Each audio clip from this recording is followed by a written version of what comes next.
Mbote Kinshasa, Mbote Brazzaville, partout dans la République démocratique du Congo, na bandeko ba Congolais oyo ba pona ba pays mususu lokola ba pays na bango mais bazonga kana mboka pona kolanda ba information to pesi bino ba mbote partout bozali boyebi ke Congo promo nkumu azalaka ye moko tito zalaka na ndeko Michel mbote nkumu kivete mbote pe ba kolanda Congo promo bazozela Congo promo tozawana pona bango surtout que l'actualité et puis qu'on pense à bango parole va réagir par rapport à la sujet actualité.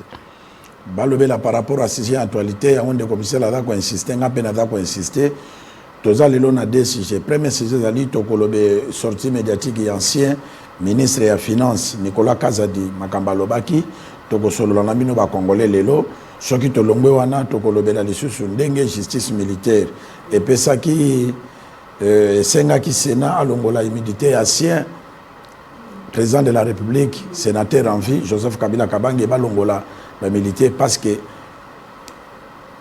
Azo mérité les sous a bénéficié bah militaire en tête to kolobana de Michel. De Michel to ken émission na biso avant to kota na émission na biso émission oyotaki koleka bato babengi mingi ba suggestion ba réagir ni nous retenir qu'une émission passée. Non bon tout retenu dans l'émission passée, c'est-à-dire que les gens se sont rendus compte ou se rendent compte au fur et à mesure que Congo Promo c'est la seule émission objective, vraiment objective. Ils ont aidé les Congolais à comprendre Makamozo de Ganamboka. Ils ont aidé les Bakondiamboka, Bayoka, Makamo, Congolais, Bazoloba. Il y a quelqu'un qui nous a appelé dans cette émission, je crois, à Zolandabiso, à Benganangaliem. Alors, Makamo, Tolobaga, ils ont pour Nabinote.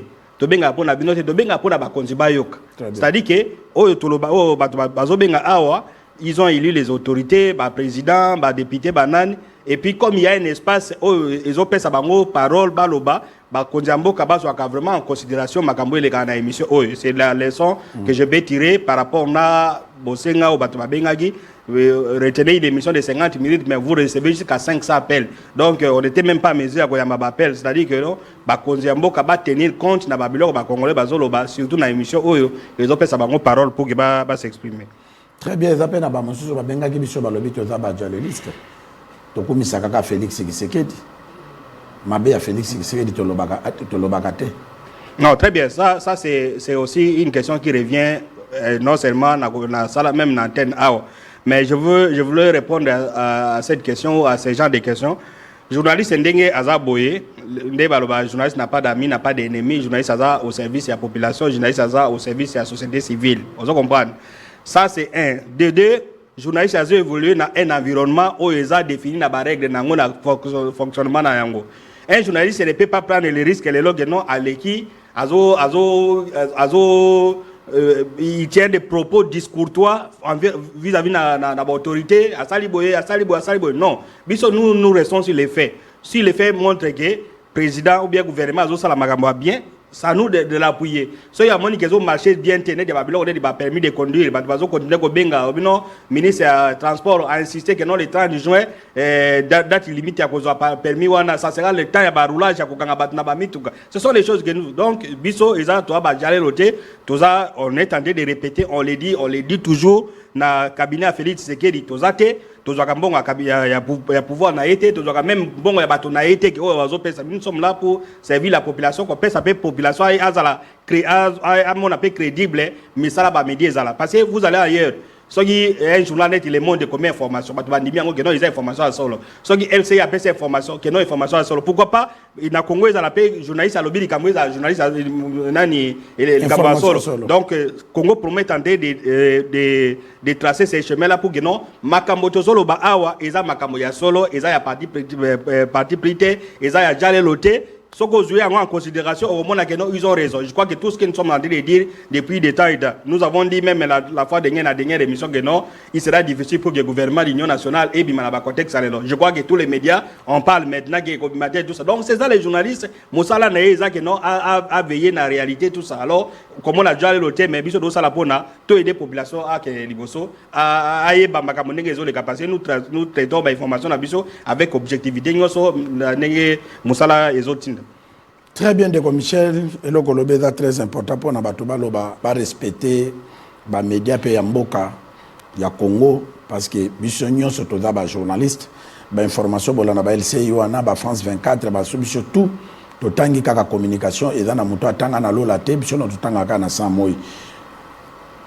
Donc pour respecter ka pe ba information to pesaka toza ba dialogiste te toza pe ba mendiante parce que mandie dans moto akenda kana biro moto na tonga ke commander kabelanga sala boy biso to sala musala il faut bo respecter musala na biso comme d'habitude à Congo Proma va to fungola téléphone to yebi bato ba mesana ba appel les alina 84 ba message alina 81 bo respecter yango de commissaire Lwangi sorti il y a ancien ministre de la finance Nicolas Kazadi alobi ke mboka oyo et kotikalaka ko bonga tata basali 100 ans na mandat na bango parce que ezalaki soki mbongo ekoti bazui bakaboli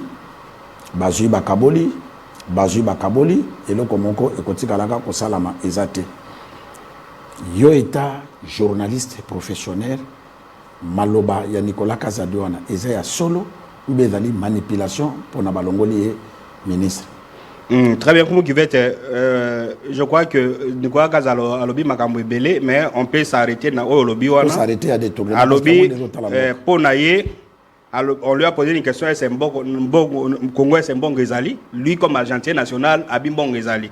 Tout l'argent qui entre, ils ont pour na détournement, ils ont pour na nani ba dépense ils ont gatina. Donc lui-même dit que non, mais je crois qu'on va le suivre. Ceux qui ont bon Gezali, to kabola. Vous comprenez? Ça c'est de 1, de 2. Il nous fait comprendre comme ministre de la Finance Abi Yemoko et là comme ministre de budget à Koutaki ministre de la Finance à Koutaki budget à 4 milliards. Et Longwe est comme 16 milliards, il y a comme 16 milliards. Donc il y a c'est-à-dire il y a des ministres de la Finance comme 16 milliards la balance des banques dans le domaine là. Alors tous les 16 donc au Koloba 11 milliards il y a budget wana ils a qu'à rapport na bato ba institution bakabola. Vous comprenez? C'est là tout l'argent qui entre, il fallait normalement ceux qui posaient un budget à 4 milliards.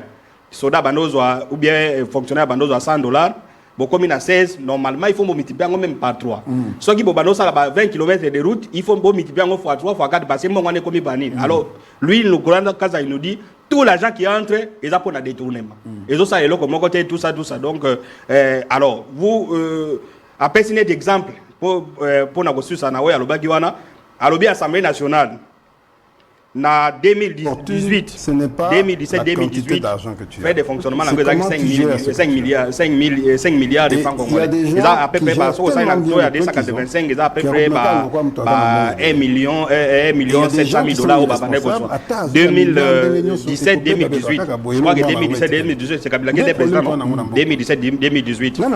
Abi, à partir de 2019, Tilelo, Assemblée nationale, ils ont fait un bon, il a multiplié par 10. Donc, il y a 5 milliards, comme il y a 50 milliards. Donc, ce qu'on tient en franc congolais, c'est à peu près 71 millions de dollars. Oyo, na 2017, il y a 1 million.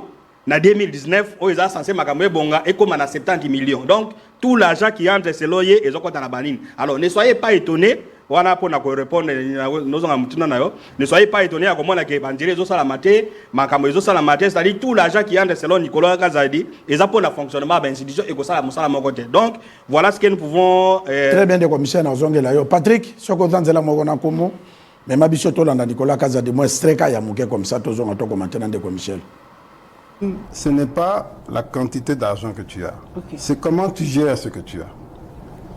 Et il y a des gens qui gèrent tellement bien le peu qu'ils ont et il y a des gens qui sont irresponsables. Des problèmes, toi, on a beaucoup. Nous avons une expérience. On a même budget de 4 milliards à 16 milliards. Au fur et à mesure, ils ont mata, la rubrique Peso Bakisama, la prime Peso Bakisama, Banane Bakisama, pour Salam Salam Alonga, il faut Bunda. So Bundi, c'est ce qui n'est pas bon. Pour moi, dernièrement, j'ai 30 millions de dollars jetons de présence de la Mikabi. Donc, c'est ça le problème de ce pays. Le problème, je vous ai montré, pour l'Assemblée, c'est la dotation de Bango. Il y a 2017-2018, ils avaient 5 milliards par mois. En 2022-2023, ils ont mis 47 milliards. C'est dit presque par 10. C'est ça qui m'arrive. Mais c'est la culture congolaise. Tolingi, jouissance ming. Ceux qui nous ont dit, réfléchir après. Bon, un projet, il y a tout caboli, non, tu réfléchir après. C'est ça le problème. Bon, il y a fonctionnement, tu caboli, tu mis petit salaire, prime, tu réfléchir après. Comment veux-tu expliquer que, dans le premier mandat Mobimba, l'État a créé 53 établissements publics Yassika. Donc, c'est des gens qu'il faut payer et tout ça. Et puis, on les crée en cours d'année. Même pas de prévision budgétaire. Oui, on les crée kili. 53. Koyoka Nicolas Kasa de Zomona Tekembo Kanabiso, tous en a homme d'État. Yazalaki ministre de la Finance. Lelo a commis Koleka, et pas à concert Nabiso, pour l'est-ce qu'il mouton a payé Sembot. Pona, au fond d'Amoutou Moussou, ko condamné Félix Tshisekedi. Quand il dit jouissance, parce que Moutou, il y a coupé cette injonction à ministre de la Finance, il y a Finance, et il président de la République. Que jouissance. Ce qui y a l'ingaka Congo, pona nini a démissionné parce que amati si budget, mbongo ezo mona nate. Na sani ba congolais bazoli ate. Mais il a continué quoi dans la ministre de la Finance. Ti Félix Tshisekedi a mon degré et compétence na ye, balongoli ye, ndaye ko lo balelo ke non, babande ko kabola mbongo. Ce qui y a la vrai congolais. Pourquoi démissionner avant aya ko lo makambo zo lo balelo? Très bien. D'abord, on a dit que la manipulation. Pourquoi vous voyez toujours la manipulation? Vous comprenez? Binosoye Moutassa et Likambo lobby, ça peut être de la manipulation, ça peut être aussi vrai. Mouto Azoloba Oyo, Aza, ministre et la finance, Azaï, ministre de la finance, ministre de la finance, Moussa les a dit, qu'on collecte la recette d'Union Samboka. Ça, c'est de 1. Qu'on signe, qu'on soit bambongo ou talibanda, bafon, Union Européenne, n'a pas ça, États-Unis, n'a pas ça, Banque mondiale, yé moutazo zambongo wana. Et puis yé moutazo a exécuté, bah, dépasse à Nino. Quand il vous dit des choses, on peut prendre ça dans le sens de manipulation, mais prenez ça aussi interpellation. Vous comprenez? Non, Ndeko Michel. Interpellation est dans la chance. Non, je voudrais comprendre le qu'il fallait démissionner, tout ça. On a l'obété. Ngaï na lingi Congo. Félix Tshisekedi a un ministre tel. Ce qui mbongo koti aye kozwa. Ce qui mbongo koti aye kozwa. Ngana koloba non ça sert à rien. Parce que même Lelo Nicolas Kazada sans valeur na Congo to loba. Ata postulé loba kaka pona bamboka na biso ba congolais ba bossa na kande ba sakana na peuple congolais. Mais normalement aza mutulisho. Mais c'est la veille à travers émission là c'est la veille ba congolais ba ba compter. Ya ngana do tuno mutuna oy. Ko c'est la veille à biezalaki a démissionné. Ya zeli Félix Tshisekedi a longola ye. Pour y avoir le makamba lokuta wana ezali lokuta de Michel. Pour na ngai na kondima yango te parce que ta oyo nyonso ya zalaki. Banda ko ya tongi na ba Bruxelles, na ba France, ba immeuble ya tongi. Pourquoi alongwa kita lobino na ko yiba mboka te na longwe po na bolingo ya Congo, mbongo baza ko kabola kaka, jouissance eza kaka, eloko moki okota na mboka te po na to sala musala ntuka ngai na démissionner parce que naza vrai patriote. Yo lié après ye ko lobake non, basala kabwe. Non. Yenda bandaka kolia mbongo pour bref balongola ye. Non, inquiétude ils fondé, c'est-à-dire que s'il était républicain, très bien. Alingaki Moutou Alingi Congo et pas Mondela Olingata. Non seulement démissionné, il aurait pu déjà écouter un président parce qu'il a été conseiller à président. Avec comme ministre de la Finance, c'est-à-dire l'un des proches collaborateurs chef de l'État. Il devait se retrouver entre Bango Bato, chef Azalakana Bango 3 ou 4. Il dit voilà, ngai ministre de la Finance, je vois tout l'argent qui entre et zo salaka ba misala.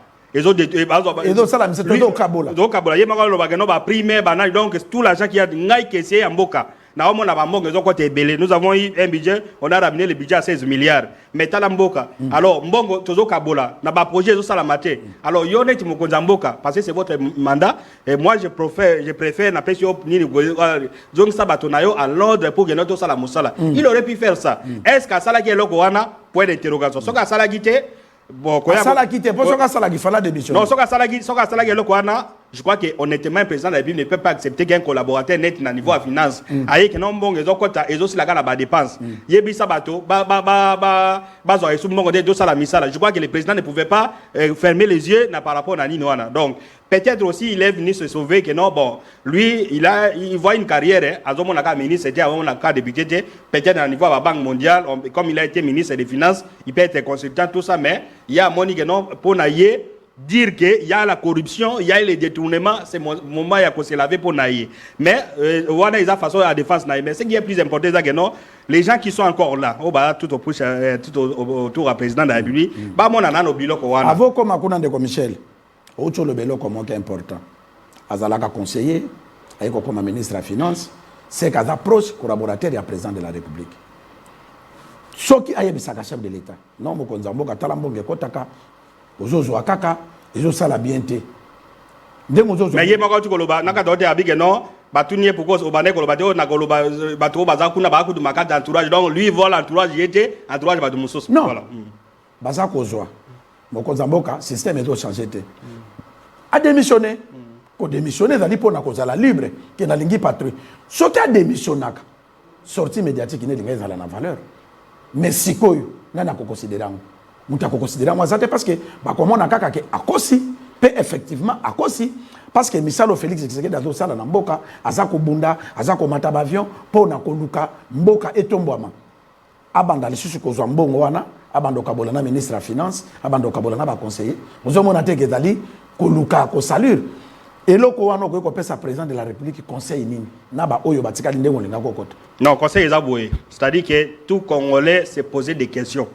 comment un budget à 4 milliards vous comprenez c'est à Kabila ils ont ça la makambo mais tout comme na 16 est 16 wana ezalaki on a pompé les chiffres ya kokosa ou bien ezalaki nani 16 ya solo on croit l'agence nationale que non c'est déjà solo maintenant qu'est-ce qu'ils peuvent faire je crois que dans les derniers conseils des ministres et président Salaki alobi que non azotinda ba ministère ba évaluer ba établissement biloko niko ka zero toloba abi l'espace à mandat moko on a créé 53 établissements 53 établissements ça suffit 53 sociétés d'état c'est-à-dire avec DG DGA personnel donc donc une entreprise ce qui monte c'est 500 personnes na au basali wana multiplié par 53 tout l'argent doit aller na ba fonctionnement bateau la société on pouvait renforcer la société à Mobutu à Tika qui Basnel ils ont fait ça par résultat bon on a travaillé ils ont fait ça par résultat RVA tout ça fallait pas renforcer tous ces établissements qui ont été créés et mon anagaté conseiller on te nomme tu passes tout ton temps dans la même ligne donc pour conseiller pour le aussi c'est le Goana les temps que Batouba va réagir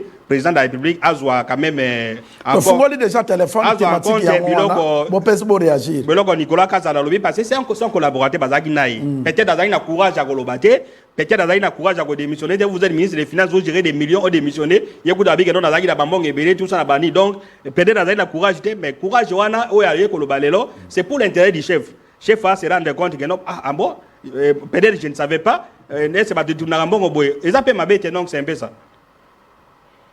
Allô? Oui, bonjour Ndeko. Obengi wapi kombo nani? OK. Bon, généralement, premier appel les akaka, mais on est en dehors. Donc, pour terminer, Nicolas Kazadi, c'est vrai que ça peut être une manipulation, mais manipulation, ça, si ça venait de quelqu'un d'autre, si c'était un ministre des Affaires foncières, par exemple, ou ministre de l'urbanisme, que le bagano a évité, mais ministre des Finances, quand il vous dit des choses pour la correction, vous avez en considération pour que Mboke ait à l'avancer. Pour Mboke ait à l'avancer, Okoko dans la raison, tout comme Okoko dans la raison, mais on est dans la politique, très bien en conclusion de commissaire, parce que dans la politique, il y a que non, les Camboïsa boy, ils ont pour nous une précaution. Ils ont la solo, ils ont la rokuta, nous avons une précaution. Mais ngai, na conviction nanga, na za kosala musala, o ya ke na kotika histoire, na mboka, mais bazo reconnaître été, na ko démissionner. Parce que attend na démissionner té. Suka na kolongo lelo maloba Nicolas Kazadi bato ba ndi mangote parce que ami pesa ka valeur te atala kaka balunda bululo ba démissionnaire il y a un premier ministre qui démissionne c'est normal donc c'est possible yo monique bazo conseiller yo oza un homme crédible oza la venir allô bonjour comment bonjour Ndeko bengi api kombo na ni contribution na Congo Promo amen nadana na commune télé oui amen libota loba Ndeko nadana direct na télévision na vite na miti bapike Kazadi wana omotele bazosaka na mboka pena donc na ba mission bita ba congolais passe et donc ba hôtel ba mbongo ba otonga ba ndako na ba commune ntile maponga minene mais ba doit souffrir donc alini mbongo azo bani ba luka bula donc azo sa ba fanti penda donc na regretter pa batabo batakokanga bango wana est-ce makabalobi za ya solo bien makabalobi pona yo azalaki ministre a démissionné de temps a démissionné ayeko loba makambo wana pona yo eza ya solo ou bien za manipulation. Et là, ma solo, et là, pour la longuelier, et là, ma solo, il va au bon. Très bien. Donc, de quoi lobby, et là, manipulation, et là, t'es que pour la longuelier, mais idée ya solo bakabolaka bambongo wana ezali analyse ya ndeko pour y manga bino mongo so ekoli to kaboli c'est-à-dire avant mongo ebima na banque centrale c'est lui qui est l'ordonnateur donc c'est-à-dire que parce que na kala bambongo mandoko na ba province lelo ba province bafuta makate mbongo kenda kate ya lobi to kabolaka alors ndeko obengi wapi kombo nani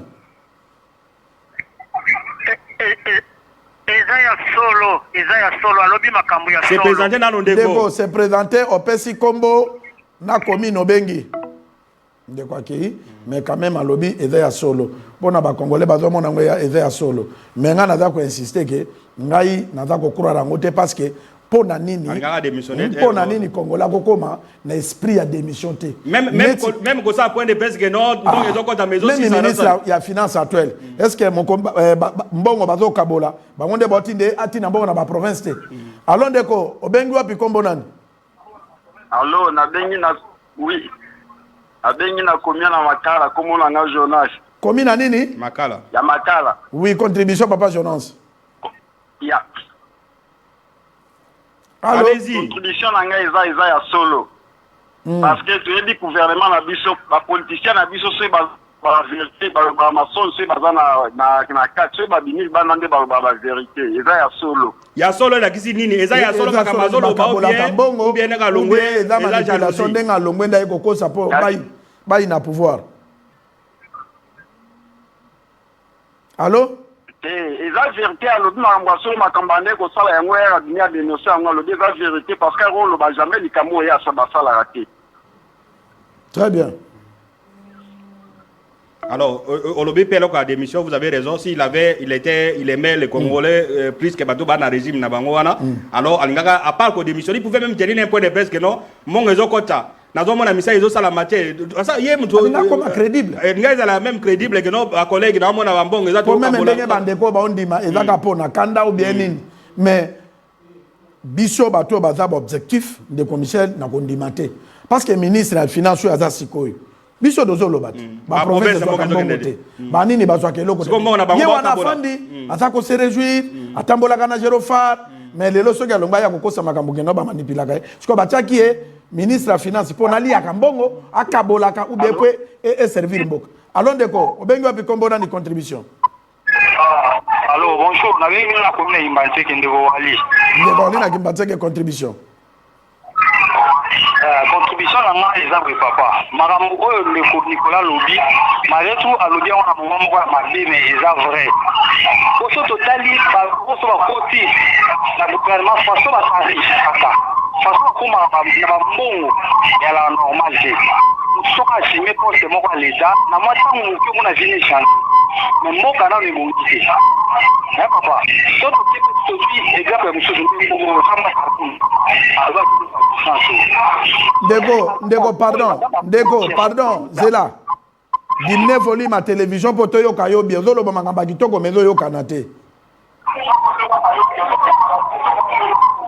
ya nalobi boye papa diminuer volume à télévision volume ya télévision te tozoyoka yo bien te na diminuer OK loba bandela makambo lobaki nalobi boye makambo ndeko alobi ndeko Nicolas Kazadi alobi eza vrai mais alobi on a moment moko ya mabe na se ya kanda ko balongoli na poste wana so totali bavi na bango ndenge echangeaka so tovi exemple lokola secrétaire général ya IDPS ndeko Justin Kabuya un simple secrétaire général, même si c'est la partie présidentielle. On dit qu'il échange Jean-Marc Kabound également.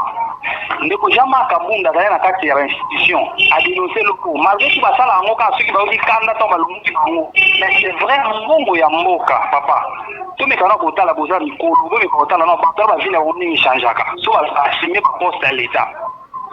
C'est que et donc si nous déjà vrai autant la ndenge ba vie na bango échange aka milita kotanga muta si poste à l'état après 3 mois a combien ba immeuble a tongi nini na fi banda na mapaya ya mungu nteti nda biso to réfléchir bongo mazo so ba na ndenge mabe o elobelo ba dénonciation ba sala oyo fati ba sala ngo tango baza aux affaires basali yango te tant ma bien bona zo les sous te nde ba ko dénoncer mais makambo o ba très bien donc à rejoindre yo aye koloba makambo na sakanda il fallait azwa ata koloba ngo bandaka très bien donc ndeko alobi merci ndeko merci vraiment Merci pour la contribution. On bandeko bozo benga.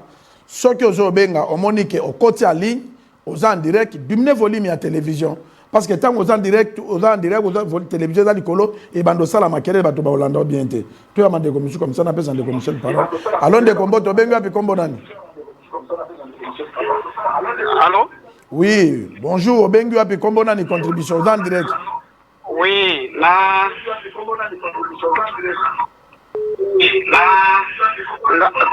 Monsieur Franck. Monsieur Franck, contribution. Monsieur Franck. Contribution nanga ezali. En tout cas, nazo comprendre etendeko analyse bozo sala. Est-ce que namboka oyoka te dépassement budgétaire? Tango ndeko Nicolas Kazadi aza na pouvoir oyoka likambo ya dépassement budgétaire te? Dénonciation nini oyo bino bozo luka. Nous savons tous que Bakabola Kambongo, ce qu'il dit c'est vrai. On a parlé, même le président de la République. Ndeko, natu na yo question yoka. Ndeko. Le président de la République, Landanga Indeko Landa. Nalingi natu na yo question pour évoluer bien. Ndeko naza ko tu na yo question pour évoluer bien. Allô? Allô? Nalobi ndeko Nicolas Kazadi azalaki ministre. Est-ce que tango azalaki ministre nini epekisaki ye aloba aye en conseil dans nos chefs naye que non modèle makabezo sala maboiza malamu te et puis ceux qui amoni ezo changer te a celle à sortie médiatique conférence de presse bino nazo loba membonge ezo bimakaka ezo bimasoke changer te na ko démissionner ne fils que de faire ça kaka tanga longwe nda ye koloba pona nini ba congolais bayaka koloba kaka soki ba longwe na ba fonction Dimne volume à télévision. Et si kana lobby yangonde si kana yebisi yo ke dépassement budgétaire et l'Obama ke ya lobaka wapi ye ministre ya finance ministre ya finance atikala ko loba dépassement budgétaire ya lolenge nini papa dénonciation sala na mikolo nyonso ezali système c'est que Nicolas Kazadi azo dénoncer za système boza ko sunga mukonzi ya l'état te même bino batu ya presse boza ko sunga mukonzi te soki mutu alobi vérité et comme ya s'attaquer na président de la République na landi Nicolas Kazadi atangi président de la République te mais yo na plateau mbala moko lobi azo décourager mukonzi azo zwa ba avion mukonzi azo zwa ba collaborateur nde bazo boma mukonzi ya mboka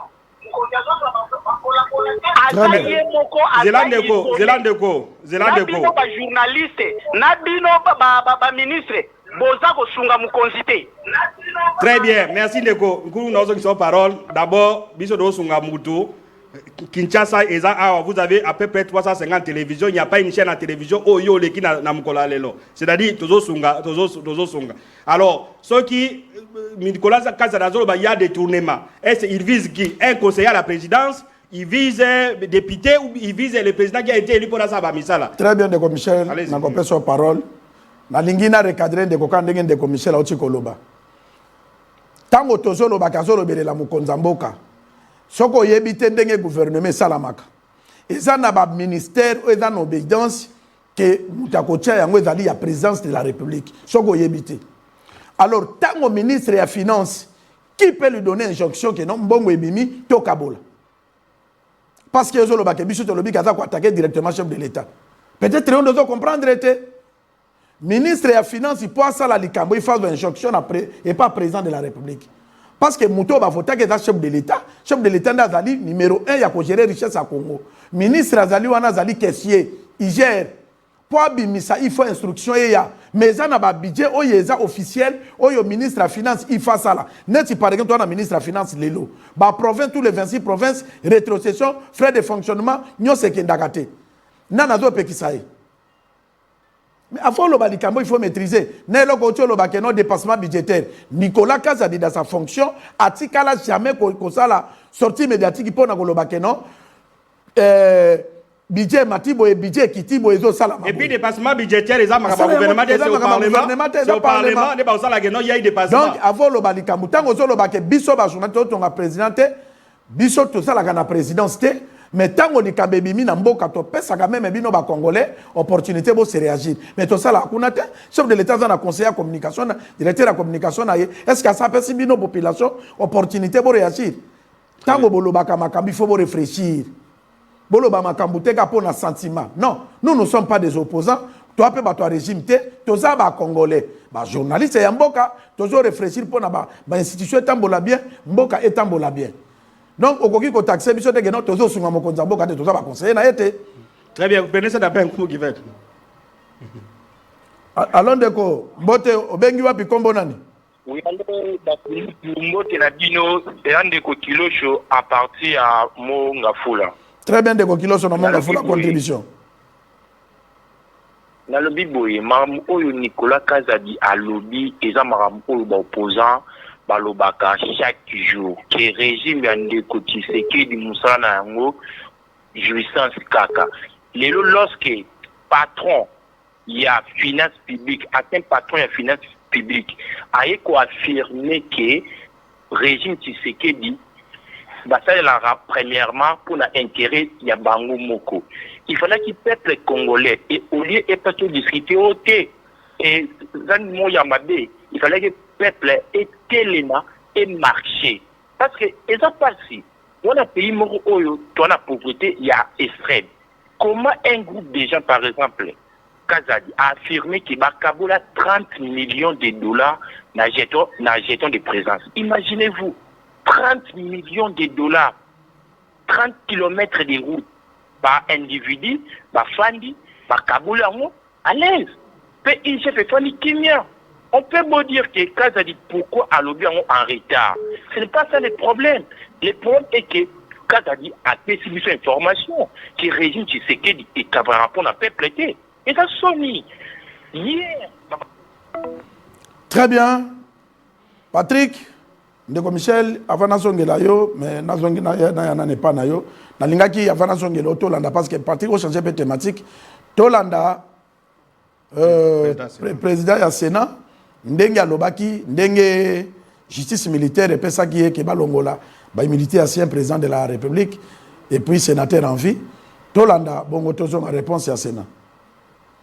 Mon cabinet le 28 avril 2025. Le procureur général près la Cour de cassation nous a adressé le réquisitoire au fin d'obtenir l'autorisation de l'instruction contre le sieur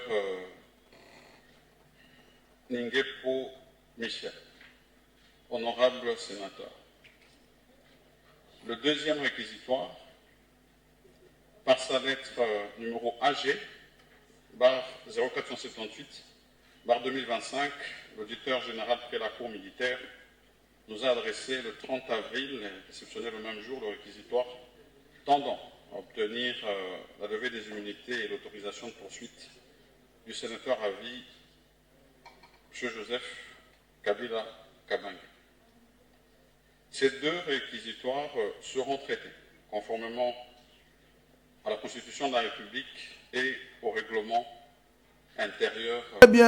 Très bien. De commissaire Lolandi, président du Sénat, honorable président Sama Lukonde, ancien premier ministre. Ma PC dossier. À Longola, sénateur en vie, militaire sénateur. Bon, a passé dans Bassan Bissaye, Beba Kangaye. Mais Sama Lukonde a lobby, à cause se référer à la Constitution. Est-ce que la Constitution de commissaire est prévoyant que les sénateurs en vie, ceux qui ont sali les Kamboboye, Longolaye, les militaires, les Kamboboye, qui n'ont pas tindi dans le Sénat pour le Sénat tranché, mais le Sénat a renvoyé les choses sur le bateau dans la Constitution. Très bien, merci pour la question. D'abord, avant qu'on réponde, ma constitution, le Bénini, Balobaka, esprit et la lettre. Pourquoi tu as dit qu'il y a un sénateur à vie? Pourquoi? L'idée de Outaki Wab. L'idée wana et Outaki, c'est un débat qui s'est déroulé dans le Conseil des ministres. À l'époque, il y a 1+4. Je crois que selon l'information de Maïs, l'actuel vice-premier ministre à transport. Non, tous les membres de l'espace présidentiel, donc président et vice-président, na condition que Bimaba comme sénateur à vie. Ministre moko azaki tamumamba. Ndeko. Alors ndeko mbote il fallait c'est la tosili sa thématique au bomba d'ako commenter. Au lobby ni nos choses aux antennes déjà en direct contribution.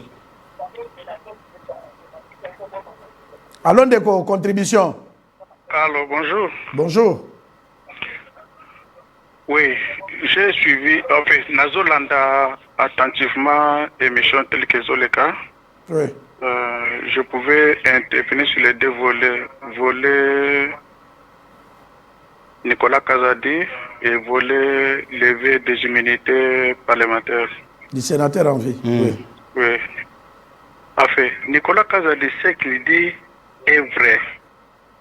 Est vrai. Dans quel sens? Prenons l'exemple de Sama Lukonde. Sama était Premier ministre. Il quitte la primature pour devenir président du Sénat. Il reçoit la Première ministre Judith. Et il s'adresse à Judith, madame, faites que les députés se retrouvent. Mais il venait de là. Ok, passez sur le deuxième thème, mon frère. Gagnons l'état deuxième thème. Réalisez. Non, ça c'est juste un exemple par rapport à Nicolas. Oui. On dit que Nicolas, les contextes dans lesquels il parle, si vous remettez la vidéo de Nicolas, vous allez comprendre que ce n'est qu'un exemple qu'il lui donne. Ce n'est pas que les chefs de l'État donnent l'instruction qui détourne cet argent.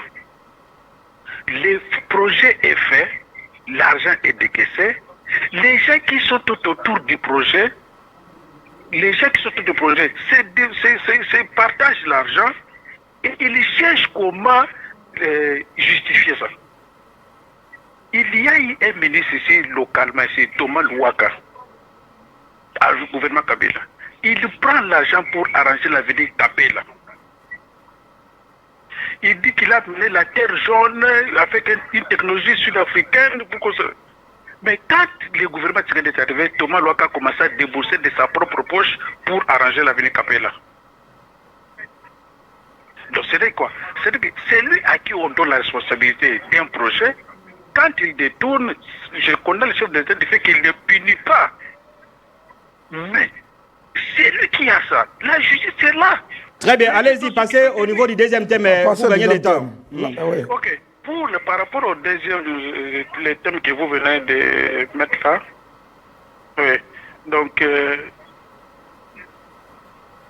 le gouvernement passé, les régimes passés, s'il faut parler ainsi, savaient ce qu'ils faisaient. Et ils se sont, comme votre collègue, je ne vais pas citer son nom ici, qui a dit que Bate Kamboka ou sur papier. Oui. Allez-y, on vous attend. Voilà. C'est ça, les Kabila, les Matata Pognon, les autres, ils ont vendu, ils ont fait de ces pays l'air bien propre sur papier. La mission qu'a le peuple congolais, c'est de se soulever pour que ces documents-là changent. Très bien. Très bien. Donc je crois que anticiper, mais à mon blocage à mon blocage dans la constitution, pour bazalaka sage, batia bloqué. Et puis eloko ndeko ya lobby, et c'est important de Michel. Parce que biloko Nicolas Kazadi lobby, ndeko apesi biso fenêtre moko okolo bamuke. Soko tadi détourné et tondi na mandat ya président Félix Tshisekedi, eza na ba misala o bazo pesa. To ba travaux publics. Ba travaux publics banzela, ta mususu kosala eloko boye, kosala boye, yango ezo mema détournement makasi.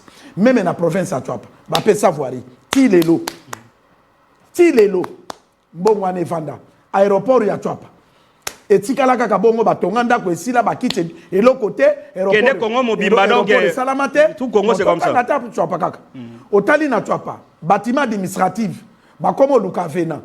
Koloba loba ya batatu ya Équateur na Tchouapa awa. Nde ba uti ko pesa mbongo mais 2 millions et quelque pesa maka ba se justifier na ngote. Oya bokote. Ba uti ko bakisa sur 5 millions pona ba pesa ngo siko na compte ya basango ya église catholique. J'espère que sérieux cause la parce que basango baza batumoko oyo ba respectaka. Mais toko kendaka wapi? bato na bakanga makate bazaka ka ba ministre bazaka ka ba DG des commissaires bien sûr de lobby que Nicolas biso to nié makambo Nicolas Kaza da lobby to nié te na moni mutu moko azolo ba non o nié bozo bo to lobby que pour la crédibilité na ye moko devrait démissionner mais des commissaires au cause moi eloko na fatu ya na makambo ya ancien président ozo mona te que impunité zoleka bato pe bazo mona lokola yango ba finga biso ba journaliste parce que même mabeto kondana kate tozo côté la président de la République pourquoi même cour militaire justice militaire pardon et où tu es condamné Joseph Kabila non asangi militaire tout ça balongo militaire mais pourquoi ba kokipe ko juger bato ba entrepreneur wana te o bazo gagner ba marché bazo réaliser te pourquoi bazo interpeller bango te c'est que bango pe bali ya bango. Très bien, c'est une très bonne question étonnement à Batonio, c'est-à-dire que de quoi tu as impunité. Vous comprenez? Si on avait arrêté les gens, vous comprenez, il y a des détournements, peut-être on ne pouvait pas arriver à Babylone. Tout le monde aurait peur. Que non, ceux qui ont des questions à travaux publics, 2-3 personnes se retrouvent. C'est-à-dire impunité salami. Alors, mais ce sont les gens, est-ce que le président devrait être derrière tout ce monde-là? Eh bien, vous avez un projet de réhabilitation de barrage Dinga, par exemple. Aujourd'hui, réhabilitation à barrage Dinga. Papé Simbongo. Quand 5 personnes se retrouvent là-bas à Kaboli, ils sont sur le président comme la 6e personne. Ou bien que nos bagages ne détourner bon côté. Donc, il y a aussi niveau impunité, il y a aussi niveau de responsabilité à Golingamboka. Vous, on vous a donné une mission, Salam Mboka pour le Mogeto, mais vous détourné. Nege Mobuta Banekoloba, Yibata Ndambo. Makila, le Bambonga politique, il fait belle. C'est-à-dire qu'il va causer là, va créer projet. Ceux qui m'ont donné Bibi, si on vous donne 10 millions, il va 1 million, 9 millions, ça Moussala. Mais vous, on vous donne 10 millions, aux unions 9 millions, Libya, Moussala et Salamité. Alors tout ça, à la fin, il y a un mandat, comme on a Nicolas Kazalité, comme on a la commission, les gens se retrouvent, on ne les verra pas. On va dire non, donnez-nous le bilan du président de la Bibi pendant les 5 ans. On se comprend.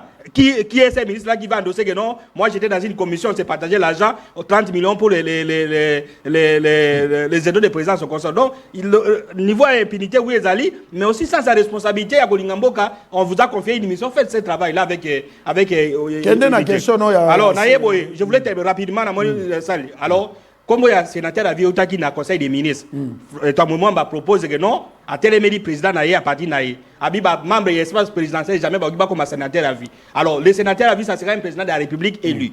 Parce que, Bamoni, conseil des ministres se retrouve à Bino, un président qui a été élu par le peuple congolais. Ce qui a longue mission, il faut honorer, comme il y a statut à sénateur à vie. Donc, ce n'est pas une fonction, mais c'est un honneur. Vous comprenez? Un honneur.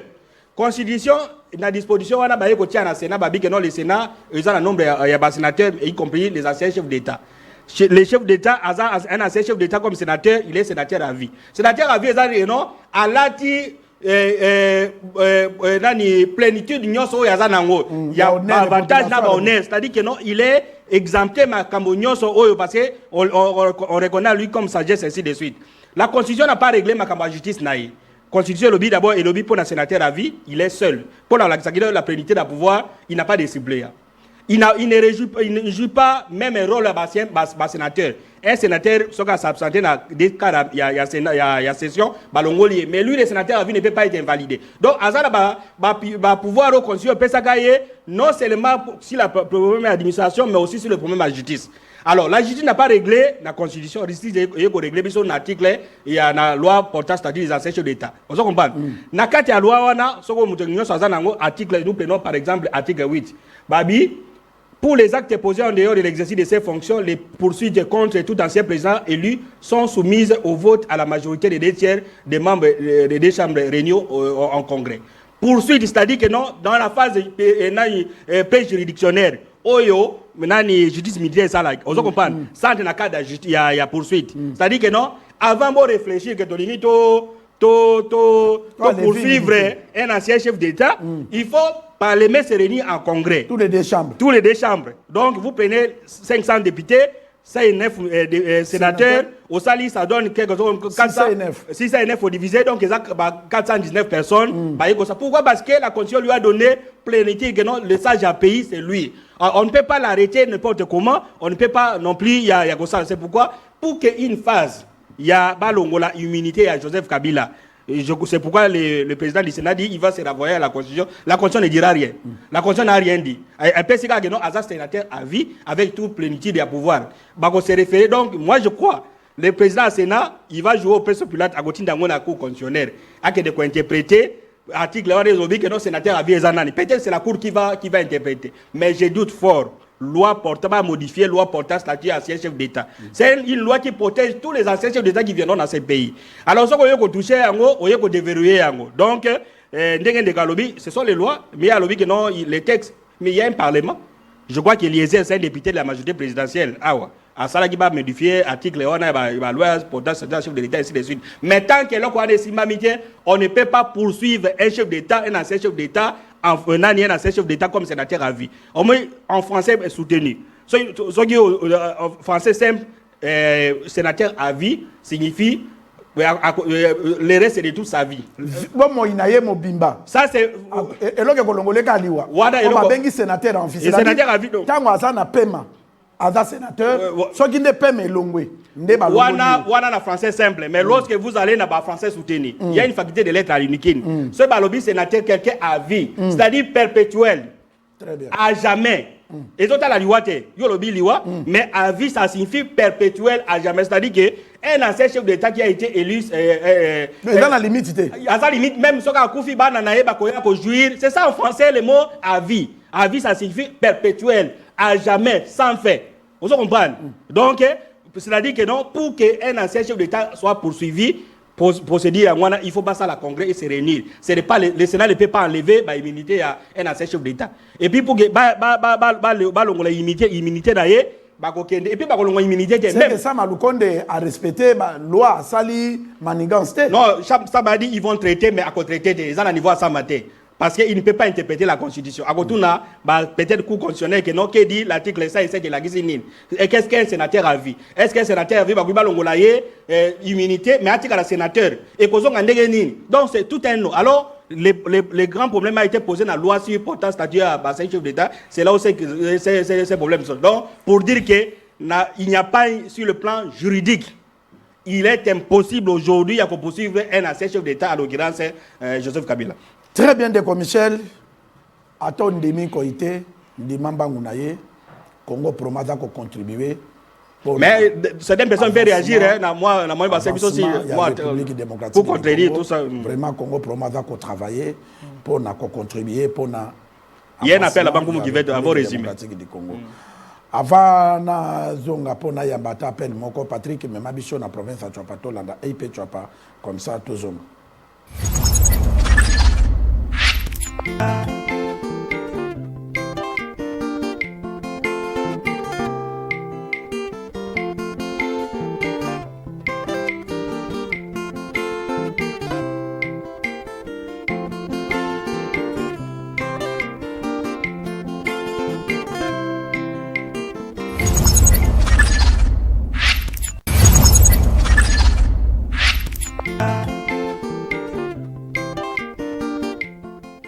Bon, ça biso à moi 2 minutes, pardon. Toi, il y a quelques deux personnes qui vont réagir pour contredire. Michel Lubeba appuyer na oyo auti koloba. Bobenga rapidement parce que Michel comme Inasuka de commissaire appelé 84 ba doit benga 83 wa appelé 84 rapidement parce qu'on fait 84 maman yoti ko benga oui alors deko mbote obengi wapi kombo nani abengi akati lisusu. Allez, continue à parler. Le commissaire le koloba pona ipe tsoba na bato bada ko détourner mbongo. Otote koloba awo. Et là ko ndenge ba pesa entreprise sérieux et réalisé. On monte que esali na mandat Félix Tshisekedi. Il y a un appel là-bas. Alors ndeko, ce qu'on a une unité te ko benga de toi on a besoin de personnes ba intervenir pour na tolingi to kato kat émission. Bonjour. Bonjour, obengi wapi kombo nani? Na bengi bino na commune Selembao. Commune Selembao. Combo contribution. Combo na ngai papa Ale. Mais ça na Selembao contribution. Allez-y, volume à télévision monsieur. On a touché 6 points à Nicolas Kazadi. Diminuez volume à télévision. On fait passer à quelqu'un d'autre. Il y a un volume limité. Oui, Loba. Car papa allait, mais unité à Zanangote, nous prend beaucoup de temps. Donc, il y a un nani. Il ne suffit pas seulement, il y a ça la impunité, il faut aussi conscience professionnelle. Parce qu'il y avait un policier qui était derrière eux à suivre Rabango. Non, mais tu peux pas 5 à Bango, mais ils ont. Alors, Deko, Obengu a pu combiner une contribution. Moutasuga yo. Alors, papa donna na commune. De Michel, mot de la fin. Papa donna a dit à peine une mot de la fin de Michel. Non, mot de prenant alors celui-là, vous avez appel, on fait signe. Alors, Deko, Obengu a pu combiner. Jérémy n'a pas na banda. Papa, Jérémy, contribution rapidement. Nalingna lo balikamba Nicolas Kazadi. Oui. Naza sûr que alekaki même na tribunal et sika babengaki il fallait dénoncer voilà dénoncer na ntango azalaki na bokonzi wana na ministère wana pe ntango akendaki na tribunal fallait la ayebisa bango ke de Michel, mot de la fin. Très bien, comme vous avez le mot de la fin, je crois qu'on a débordé dans l'appel. Mot de la fin, Magamo Nicolas Kazadaloba qui en haut, ça peut être un règlement des comptes, ça peut être jalousie, ça peut être, mais dans un pays sérieux, on tire aussi, parce qu'en communication, on dit la rumeur, c'est une source d'information. Vous comprenez? Celui qui a l'information a le pouvoir. Donc, prenons ça comme une rumeur.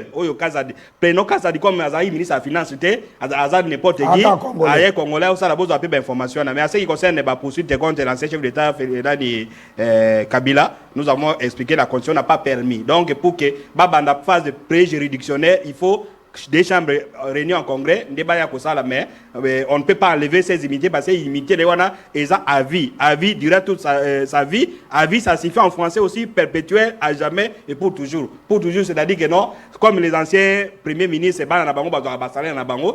dans ces pays aussi, les anciens chefs d'État, à jamais jusqu'à ce que peut-être on va changer les républiques. À ce moment, on va mettre cette constitution de côté. Mais la constitution qui existe, c'est comme ça, le président Yakala, base à la immunité en attendant basa ba procédure musul. Très bien de Michel Baloba ke babombela nyama moto te ata oza mopimbi. Suka moto ifalamba polia. C'est-à-dire bato bakomondi mamakamba Nicolas Kazadi pour surtout na entreprise au monde tangue libino net na province à Chouap. Voirie, aéroport.